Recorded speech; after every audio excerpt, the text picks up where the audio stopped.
Let's just go with a 2-0 in favor of Arsenal.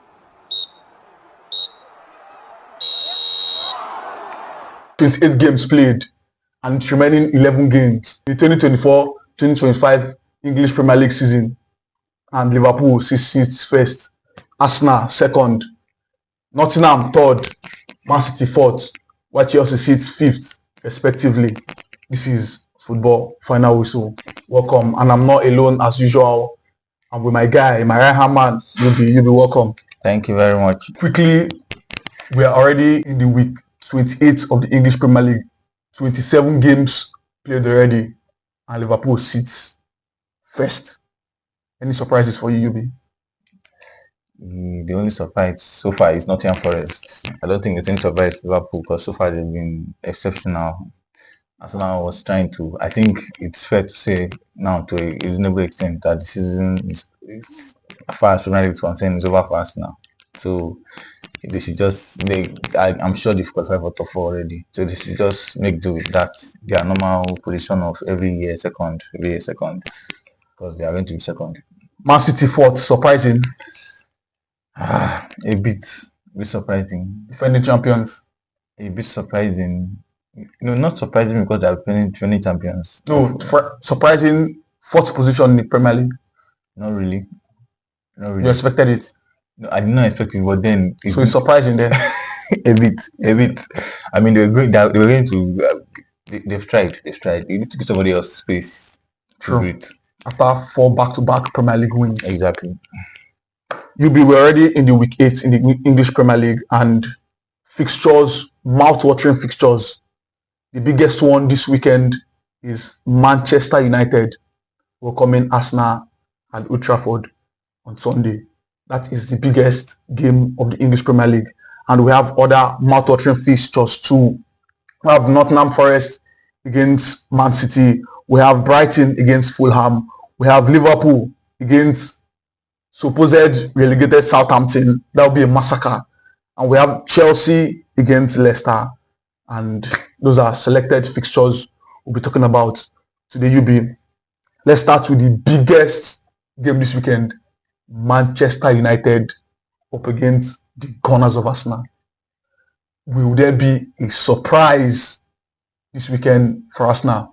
We've seen Arsenal high-flying, currently second in the English Premier League. I've seen United disappointing to some extent this season, 15th in the English Premier League.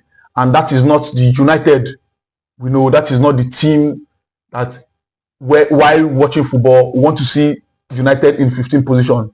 And they're up this weekend against wonderful, good, ball-playing Arsenal.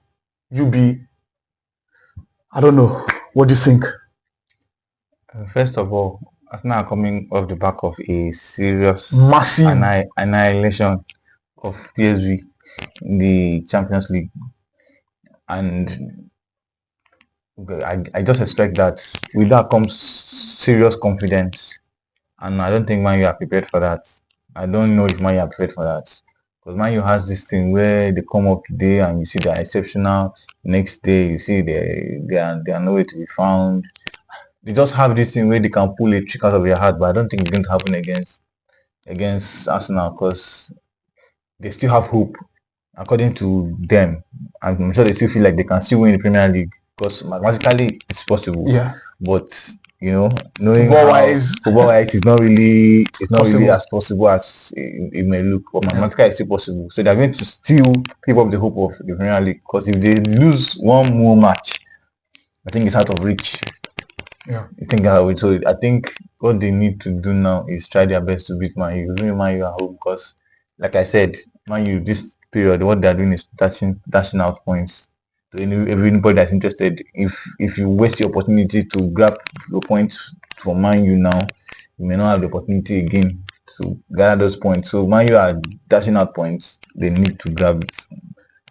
UB, in the Premier League, in the past 5 games, the odds or the statistics favor Arsenal. They've beaten Manchester United 4 times in the last 5 meetings in the Premier League, and United has just won once.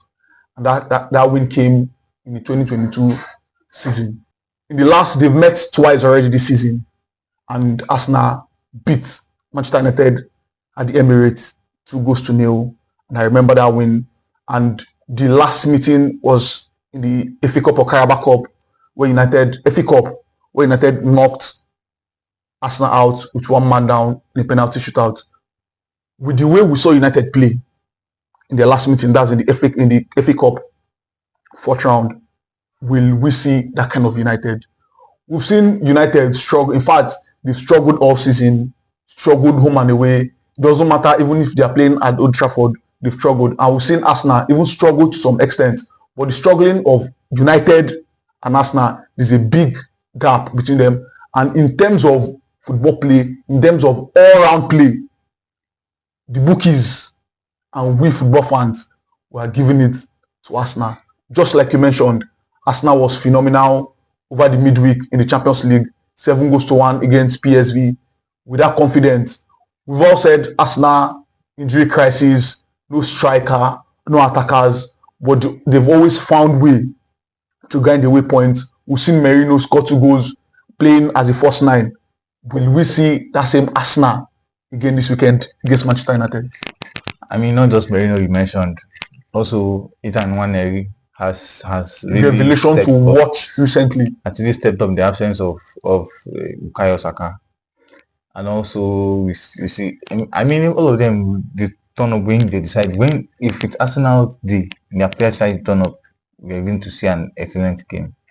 And then Arsenal have something to lose. Man U doesn't really have anything to lose in that game. True. Going to the fact that they cannot be relegated at this point. Numerically, yes, they can't be relegated. Yes, they can't be relegated. But Arsenal here still stand a chance to win the Premier League. So one person has something to play for. The other person just has to do this for the pride. For the pride, to not say, okay, I was beating home and away. Yes, in the Premier League. Yeah. That is all Man U have to gain from this particular game. So Man U front line, their striker is not really doing justice. It's not really in games. It can be so passive.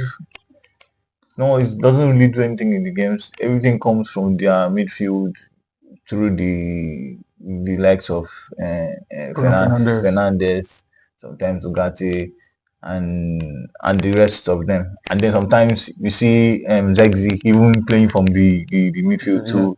Yes, and creating the difference. So I feel like at this point in time, with the form Arsenal are on, because when I mean annihilation, I mean they really played well. I mean that Champions League game against PSV, you really cannot single out a single person and say, okay, this person did not play well. In that particular, everybody played well. The only thing they need to address is the Lewis Kelly. The boy he's too rough. His tackles are always dangerous. I need to talk to him, tell him to calm down a little bit. But he's a wonderful player. He's a wonderful player.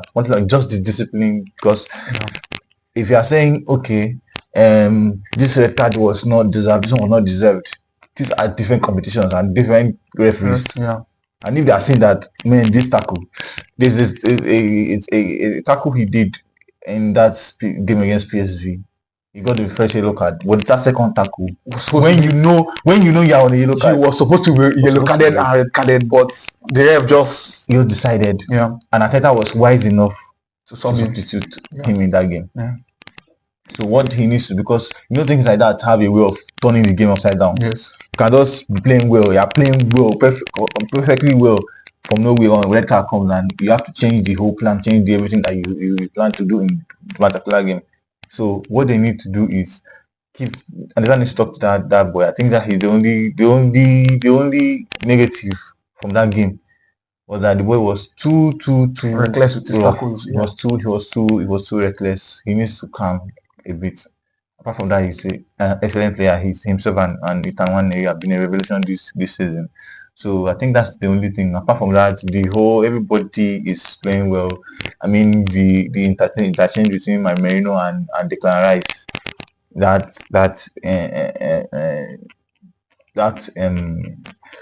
off 9 position is crazy. it's crazy. They need to do in that Man U game. They need to do it a little bit more than they did in that PSV game. You've talked about Arsenal extensively. Let's talk about Man U. Manchester United, some certain level of injury crisis too on that team, and we've seen Amorim trying to bring in players, but it seems it's not working. Before Amorim came, we've been shouting Erik ten Hag was not good enough. Erik ten Hag was not good enough, and eventually he was sacked, and this man was brought in, and the same issue is still persisting. United are not winning games. I can't remember United winning 3 back-to-back games in a row, like comfortably winning 3 games in a row back-to-back. United has been so awful, even with a new manager, and no thanks to injuries too. Some of the attacking players are injured, and some defenders too are injured. When you mean sorry attacking players, you mean just one? When we talk about United this season, we can't remove Ahmad from United's threat, and he's the only one injured in the attack. And except to want to call Mount, which has not really been an important player to the team. So Ahmad has been injured, and United struggle continued. Do we see a United this weekend upsetting an Arsenal at the Old Trafford? Yes or no? With what? Because it's definitely not going to be with the gameplay. The only creativity they get to have is from that midfield with Fernandes. Apart from Fernandes, I don't really see anyone else. I don't really see anyone. Okay, maybe Zexi sometimes with flashes of brilliance here and there. Apart from that, then they are going to have to be defensive. The likes of Maguire was almost thrown away. Maguire and Delete in that defense. They have to keep Arsenal out if at all they have to get in for that game. But I don't really see. I'm not seeing any upsets, to be very, very honest with you. I'm not seeing any upsets because watching Man U against Fulham, watching what they did there, they had to come back from behind to win Fulham. Man U, we know. I mean, there's no upsets. No upset. Arsenal are going to beat them. Direct question to you, Yubi. United, Arsenal, scoreline. Let us go with a 2-0. In favor of Arsenal. Wow, 2-0 in favor of Arsenal. Just for the fact that Arsenal Man U are home. So they're not conceding more goals. Yes. Wow, that's ballsy. For maybe straight to another fixture that will see Chelsea or come Leicester. Chelsea has not been good recently. Unlike when they started the season, they went 8 straight games without a loss. And this year, 2025, I think they've just won 3 games this year, 2025. And Chelsea against Leicester. Leicester, new manager, their woes continues. They've not been winning games, and they are in the relegation waters to 19th position in the Premier League, up against Chelsea, who are 5th in the Premier League. Would there be an upset? Because we've known Chelsea score first and later lose the game. Will Leicester pose a threat to Chelsea? I mean, if that happens, if there's an upset in that game, just understand that the hopes of Champions League is over for Chelsea. Because this is their chance to take up. It's currently a tussle between them and Man City. I don't think Nottingham Forest is without tussle, not as much as because, well, mathematically they are still there. They are still in the tussle mathematically. But then this is Chelsea's chance to kind of win and get into that top 4. If they get to that top 4 now and grab a few other draws or wins, they still hope. If they allow Leicester that everybody is beating. Like the new question is, who is not beating Leicester? Who? Everybody is beating Leicester. So Chelsea don't have an excuse not to win that game. Maybe this season we've seen games that Chelsea are supposed to win and they end up losing these games. They will score first, but last they'll still lose this game. This year, recently. Yes, this year, 2025. This year, they'll be winning at halftime. Second half, they end up losing. Couple of games like that. I don't expect it in the Leicester game.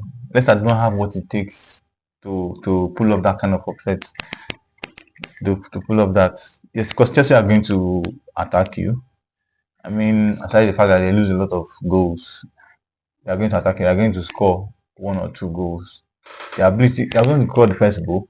Ability for them to score the second and maybe third goal. That's the That's problem. always the issue. But we But saw them go 4 goals against against Southampton. Southampton, Yeah. bottom of the Premier League. And So these are neighbours to the bottom of the Premier League. Of course, this is 19th.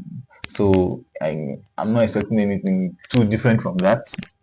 Maybe a more narrow goal margin than what it was 4-0 win. So maybe a 2-0 or a 3-0, but then I'm not expecting any upset at all. The last 5 times these two teams have played, Chelsea has won 4 times and just drawn 1. Leicester has not beaten Chelsea in the last 5 games, and Leicester in all competition has lost 5 straight times, 5 straight losses. And if they lose against Chelsea, it will be the 6th straight back-to-back losses in all competition. Can they get a win or even a draw against Chelsea? You know, one thing they need to factor the fact that their former coach is coming, former coach in Maresca. Yeah. Against the former coach. So there's always that thing where they try to prove, okay, we can do this, we can beat you, we can show you. But then I don't expect that to happen. I don't expect anything serious. Leicester are not in a good place unless they are just trying to capitalize on the fact that Chelsea have been somehow off this period. But then they can't afford to do anything extraordinary, else they'll be battered. So they are going to have to be careful so it is not a complete annihilation, because Chelsea have this thing where I think the last time Chelsea scored more than 3 or 4 goals has to be against Wolves. Yeah. Apart from that, they've not scored more goals. More than 4 goals. More than 2 goals. More than 3 goals. Let's say more than 3 goals. Okay. Yeah. So maybe they should not use them and do it. So there's not going to be any surprise actually. I'm not expecting any surprise at all. I expect us to just beat them and move on. Get out those 3 points Scoreline. And move into 3-0. 3-0, a very humble 3-0. 3-0 is not humbling now. No. When you are talking about Leicester, 19th Premier League against a 5th place Chelsea, that is not even, it's a humble 3-0 place. So no upset. No upset expected. No upset expected. To the next fixture, we'll see Liverpool, league leaders, up against the 20th placed Southampton. There is no much to say here because there's nothing else. Liverpool will brush Southampton aside. I mean, Liverpool have this thing where they play to game plan, and they have a very good defense. And keeper, the keeper has to do a lot to do with the defense, but they have an exceptional. I mean, during the week we saw them play PSG, and after all PSG did, that goal ended 1-0 in favor of Liverpool. That makes you a big team. When you don't play well, your ability to get all 3 points, and that is what Liverpool has shown us this season. Yes. And that is why they are first in the table, and that is why they are potential league winners. As in, I'm not expecting anything less. So this man and Slot knows how to. In-game management is crazy. I mean, coming out saying thumbs up to him. Like coming out and saying, I mean, talking about the PSG game now, coming out to see that these people are running. That's what I said. Don't follow them around. Just wait for them. Let them be playing around. Just try your best to defend. Low block. Let's do this. In that PSG's game, I never expected him to remove a good threat in Salah and bring in an Elliott who eventually got the goal. That was a masterclass substitution. Well, in his defense, not really in defense because it worked out, but then Salah was out of the game. Yes, he was marked out. Like he do not. Nuno Mendes pocketed Salah the whole game. Yes, Salah did not get how many touches before he gets touched. Mendes already collecting the ball from his leg, so that was expected. So again, there's something different in Elliott, something different, something entirely, and he gave that. And he gave that. I mean, I think that was his first touch and bang. Yeah, less than 2 minutes he came on the field of play and he scored. Yes, and to crown it all, that was Liverpool's first shot on target. Yes. Now they had only 2 shots, One was One on off target and one on target, and the Their first on target, shot on target, yes, they was a scored. goal. Yeah, So that is what we call efficiency. yes. So Liverpool are this season, they are very, very efficient. We're not talking about PSG, are forgetting about Southampton. Southampton do not have it. You don't stand a chance. Yeah. You don't stand a chance. I mean, I don't know if they manage, if they even see a goal in that game, it's take as a win. I'm very serious. Let's not forget. I think they've met twice this season. First one, Liverpool escaped with a 3-2 win. Yeah. They scored twice, and they met again at the Carabao Cup. Liverpool won with a 2-1 narrow win too. But this fixture to be more than 2-3 goals. Why that is there's something about big teams. See the tail end of the season. That's when you know the difference between big team and small team. Small team, they will shine in the beginning of the season, shine, win. Maybe they can gather a few points. Of the season, you now know who has players and does not have players. Because when the small teams, I'm very, very sure this man is going to bench. I'm not sure he's going to bench because he really needs to win. He needs to stay on top of that table with a lot of points as he is keeping now. The number of points I think is 9 or I think 11. Points. I think 11 points. Yes. Gap. 11 now, points. Yeah. He needs to keep it that way. He needs to keep it that because that's now looks like they're going to beat Man U. I don't see Man U doing anything spectacular. Highest they can get from there is a draw. Maybe that's if they play very fine and play very well. If Liverpool win now and get all 3 points, when they win, because they're going to win. When they win and get all 3 points, they're going to still increase that lead, extend that lead. Yeah. So it's very, very. I'm just sorry for Southampton. No, they are officially, to me, they are relegated. There's no two way about it. No, not to you. Mathematically, they are relegated. Yeah. There is not to everybody. I think they're relegated long time ago. I think match week 20 or something. After 27 games played, they just have only 9 points. There is no how. In fact, at this point, there is no how they can even move to 19th. Yeah, the difference between 20th and 19th, the points are huge. I think it's 10 plus. Yeah. It's 10 plus points. So our final game today, Nottingham Forest, 3rd position, up against Manchester City, 4th position. This game will affect the league standing, the table standing. 3rd position, Nottingham Forest has 48 points. 4th position, Man City has 47 points. And 5th position, Chelsea has 46 points. Just 2, 1, 3 points is the difference between these 3 teams. And they are all fighting for the top 4. Nottingham winning will cement their 3rd position. Man City winning will top Nottingham Forest. Chelsea winning will top. Okay. So anybody among the 3 who wins will go to 3rd or 4th. Will this game determine who goes to the Champions League? Nottingham Forest versus Man City. I'm not going to really say determine, but then it's going to be a boost to the Champions League hopes. It's going to be a boost, but because there are still many games. 11 games. There's still a lot of games to play. For that sport, it's too tight. Yeah. To be a determining game, but then it's a difficult match for both Nottingham Forest and Man City. A difficult match. If you win these difficult matches, then assume that other matches are going to be maybe easier. And if you can get all 3 points, don't share the points. Yes. If you can get all 3 points, it's a serious boost. Yeah. A serious plus to you. And Nottingham Forest these days are proving to be very, very stubborn. Yeah. Very, very stubborn. The likes of Ola, the likes of Elanga, the likes of Osino in form, and wonderful striker Wood. Chris Wood, wonderful striker. So that attack now I just listed that attack. I don't know if Man City defense, the one we've been seeing recently, because Man City defense is terrible, so terrible. The Ruben Diaz we used to know, it's no more that Diaz anymore. And we've seen a lot of people go. Walker is gone. That defense, we have Vadio playing left back. he has been playing. Then maybe sometimes you see Akonji, sometimes you see Kosanov, sometimes you see Ake. Yeah. I mean, the defense, when we are mentioning them, it was the time when we mentioned these defenders, be like, oh, yeah, that's a massive defense. But right now, that defense is not what it used to be. Yeah. So I expect, yes, Man City are going to create and score. You know, Alan does not miss a lot of chances.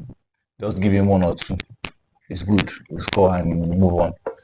And then you guys can try to do the defensive work and all that. But then I expect Nottingham Forest to just capitalize on this and win that match. For the odds and the favour of Man City, Nottingham Forest has never in the Premier League won against Manchester City.